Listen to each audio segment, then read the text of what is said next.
Shopping shopping shopping shopping করতে কে না ভালোবাসে, তাই না? বিশেষ করে আমরা মেয়ে বউরা। তাই আমরা ঠিক করে নিলাম চলে যাব শপিং করতে। তো আমরা সবাই মিলে বেরিয়ে পড়লাম শপিং করতে। আনন্দ করতে করতে, মজা করতে করতে আমরা পৌঁছে গেলাম কাঁচরাপাড়া। কাঁচরাপাড়া এসে দেখি বাপরে এত ভিড়!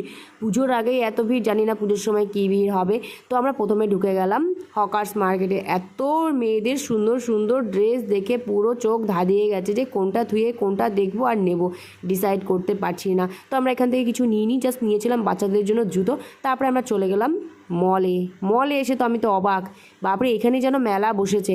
আমি বুঝে পাই না যে মলে এই ড্রেসগুলো এরকম কেন হয় সাইজে হবে না, ছোট হবে নাই বড় হবে। ভীষণ একটা সমস্যায় পড়েছিলাম যে ড্রেস নিয়ে, যে সাইজ পাচ্ছিলাম না। তো এদিক ওদিক করে ঘোরাঘুরি করলাম, অনেক খোঁজাখুঁজি করলাম কিন্তু পেলাম না, প্রচুর ভিড় ছিল। যার জন্য আমরা হাত ধরে ঘুরছিলাম যাতে হারিয়ে না যেতে হয়, হারিয়ে গেলে একে খুঁজে পাওয়া মুশকিল ছিল, প্রচণ্ড পরিমাণে ভিড় ছিল। তারপর আমরা একটা ড্রেসও পছন্দ হয়নি,